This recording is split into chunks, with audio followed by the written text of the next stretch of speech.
आज 21 जून विश्व आंतरराष्ट्रीय योग दिवस અને આ દિવસની ઉજવણી અલગ અલગ જગ્યાએ કરવામાં આવી રહી છે। વારાણસી સ્થિત એક હોલમાં આજે યોગની તાલીમ આપવામાં આવી, એટલે કે યોગનું મહત્વ સમજાવવામાં આવ્યું અને અહીંયા જે ઉપસ્થિત લોકો છે તે લોકોએ જે યોગને અંતર્ગત મહત્વ પણ સમજ્યું છે। વારાણસી ખાતે લીલાશાહ હોલ આવ્યો છે અને ત્યાં જ વિશ્વ યોગ નિમિત્તે જ તાલીમ આપવામાં આવી છે। શક્તિધામ યોગ મંદિરના ગુરુ પ્રદીપભાઈ દ્વારા જ યોગની તાલીમ આપવામાં આવી છે। યોગ દિવસ હોય ત્યારે યોગ શિબિરનું આયોજન કરવામાં આવ્યું છે। આજુબાજુના રહીશો આમાં જોડાયા છે।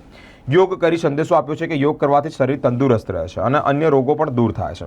વિશ્વ યોગ દિવસ નિમિત્તે યોગની તાલીમનું આયોજન કરવામાં આવ્યું છે। સાથે યોગ રેલી અને સ્પોકન ઇંગ્લિશ ક્લાસ જે ચલાવે છે તેવા મનોજભાઈ નાનકાની અનેક મહાનુભાવો ઉપસ્થિત રહ્યા હતા। અહીંયા ફ્રી ટી શર્ટ પણ આપવામાં આવી હતી। વિશ્વ યોગા દિવસ નિમિત્તે આજે અહીંયા શક્તિધામ યોગ મંદિરના પ્રદીપભાઈ દ્વારા અહીંયા લીલાશાહ હોલમાં કાર્યક્રમ રાખવામાં આવ્યો હતો ને યોગ આસનનો કાર્યક્રમ રાખવામાં આવ્યો હતો અને એમાં મોટી સંખ્યામાં લોકો જોડાયા હતા।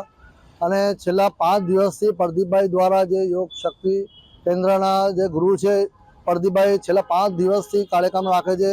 2 દિવસ પહેલાં રેલી બી રાખી હતી પહેલે, જેમાં લોકોને સમજાવવામાં આવ્યું હતું કે ભાઈ યોગમાં કેટલા ફાયદા છે અને મોટી સંખ્યામાં એ રેલીમાં બી મોટી સંખ્યામાં લોકો જોડાયા હતા। અને દર 5 દિવસે અને અઠવાડિયા અલગ અલગ જગ્યાએ આ યોગનો કાર્યક્રમ રાખે છે પ્રદીપભાઈ।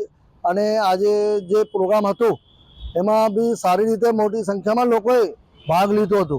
અને અહીંયા મનોજભાઈ જે છે સ્પોકન ઇંગ્લિશવાળા જે મનોજભાઈ છે એના દ્વારા બધા જે રેલીમાં જોડાયા હતા એને ટી શર્ટો બી આપવામાં આવી અને ઉત્સાહિત કરવામાં આવ્યો હતો।